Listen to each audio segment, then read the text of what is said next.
The New York State Office of Addiction Services and Support, or OASAS, provides this podcast as a public service.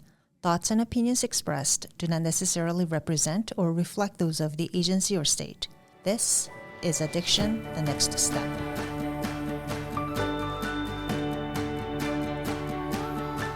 Hello once again, everybody. Jerry Gretzinger, your host for Addiction, the Next Step. And you know that's the podcast being brought to you by the New York State Offices of Addiction Services and Supports. And today, if you're watching the podcast, you can tell we're not in our usual studio. We're actually out on location, and we are talking about something that's really important, something we're doing a very big campaign about right now, and that's problem gambling.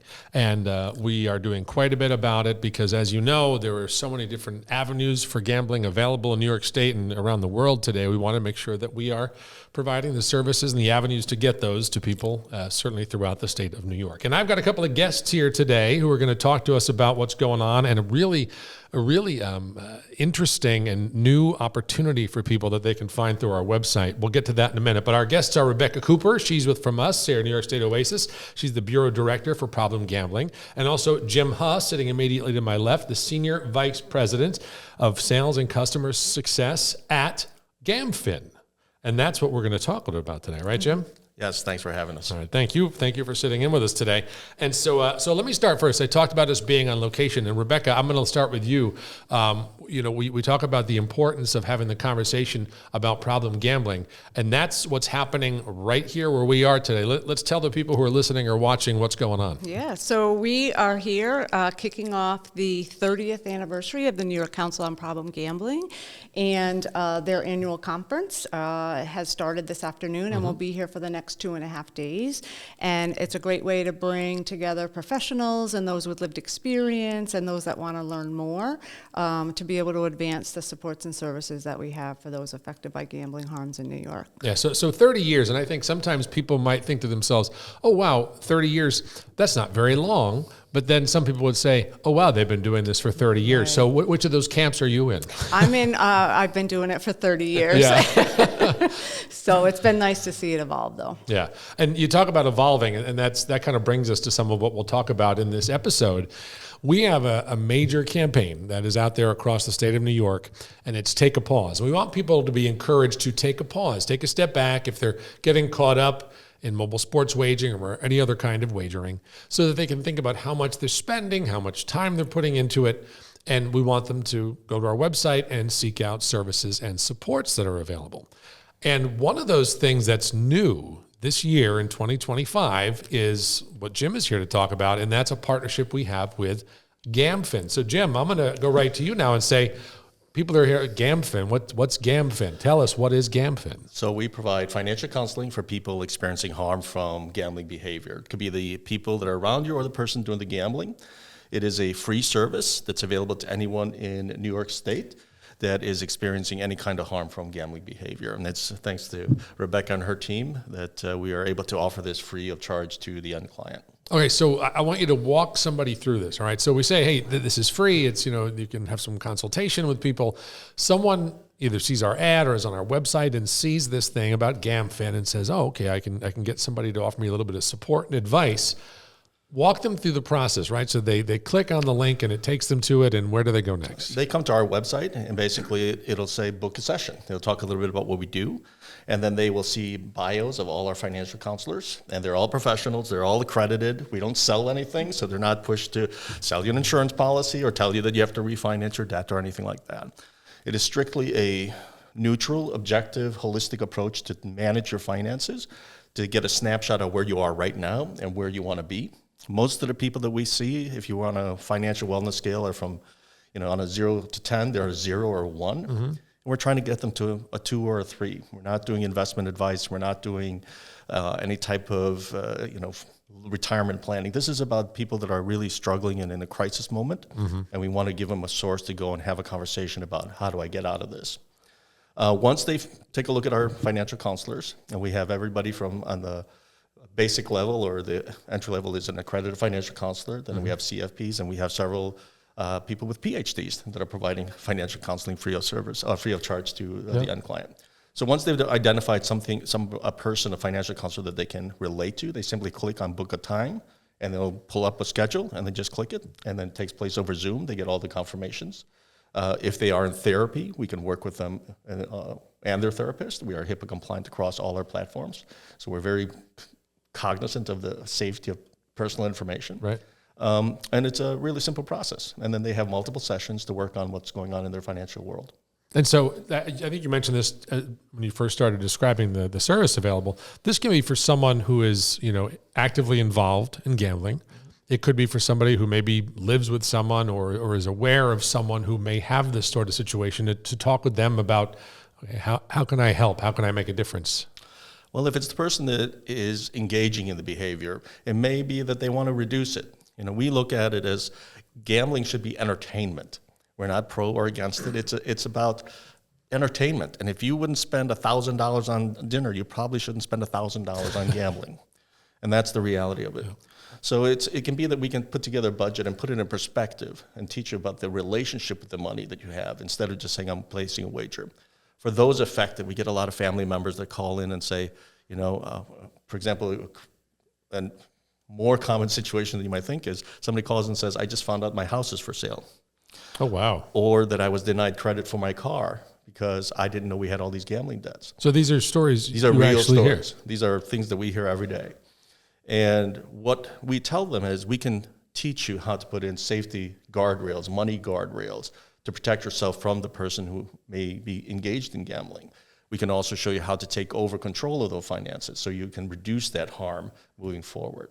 And then also talked about how do you have a conversation with somebody in this situation. Now, I have lived experience. I'm somebody in recovery from a gambling problem, so I know firsthand what somebody's capable of doing while actively engaged in gambling behavior. So you yourself? Yes.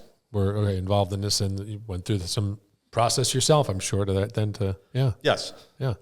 Was that once GamFin was already a thing, or did that help kind of grow this into what it is today? I haven't gambled in a while. Yeah. This was long before Okay. I encountered Alex, who was my CEO and sitting in the room with us.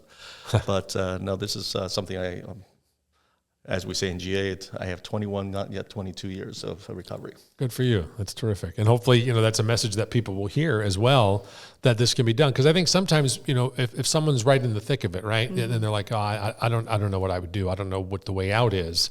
And certainly we want to let them know, well, the first thing you can do is have a conversation, right? And you said something interesting, Jim. You said, we're not going to have people call in or have a session, and we're not going to say right away, you need to stop.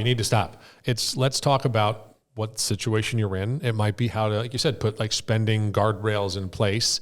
And Rebecca, let me ask you to just chime in here now too. That is something that we're always trying to encourage as well. We're not coming out saying, don't do it, but we want people to do it appropriately, right? Yeah, for sure. And again, the services we provide are on a continuum, and, harm reduction to treatment services and recovery services. And so, we want to have safeguards in place for people that are, maybe moving towards potentially having a problem or having some financial difficulties, to those that are currently having a problem that are affected by financial harm, so that they have access to this service. And one of the other things that was important to us in providing this service is that anybody that's affected by gambling harms can participate in this service for free.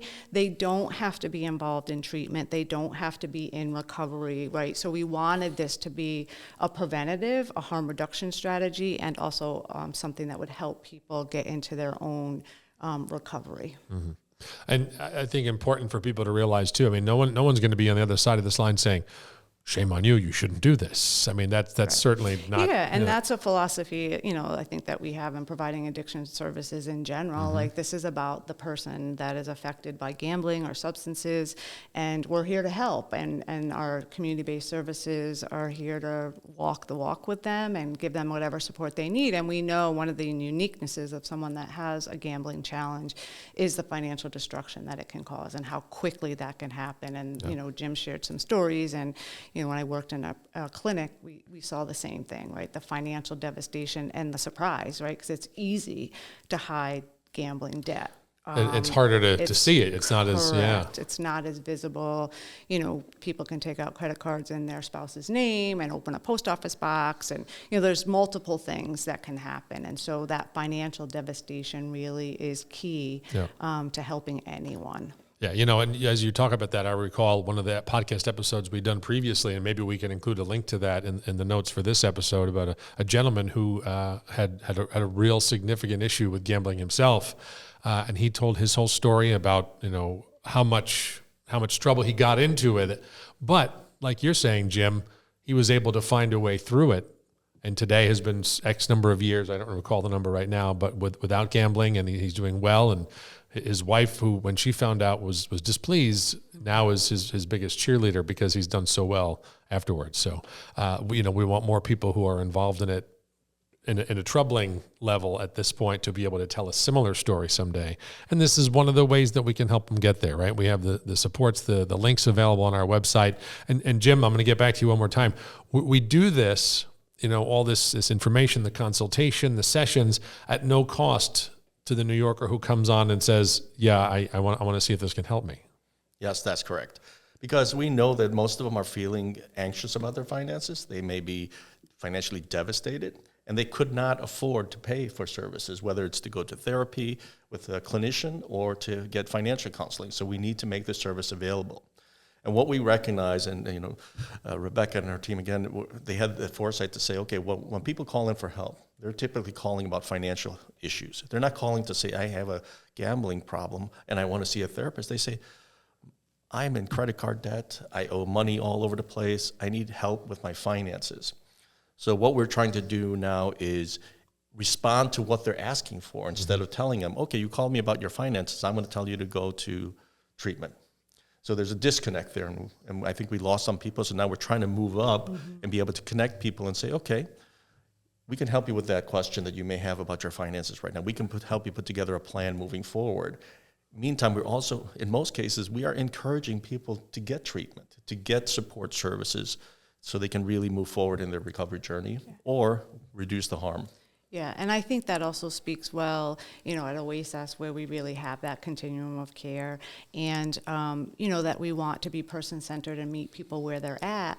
And that is one of the beauties of offering GAMFIN, regardless of whether or not they're involved in any of our other services. And we've trained all the GAMFIN staff on the other services available in New York State. So if at some point in time during the financial process and counseling, someone's like, I think I might need some additional support. I think I might want to talk about some recovery options or going into treatment, and they are well equipped to refer them to the Hope Line or to a problem gambling resource center in their community to really help them connect to additional types of care, whether it's treatment, recovery, whatever supports that they need. Right, because we see that in a lot of different areas too, right? Where someone comes in for X, Correct. And then as they meet with someone, they're like, oh, well, I've got Y and Z also that I could maybe Yeah, have and I some think help if you think about it, in anyone's lives, when you're worried about money, it's really hard to really focus on anything else, right? If you're worried about how you're going to pay your rent or put food on the table, those are basic needs. And again, we do know financial crisis is very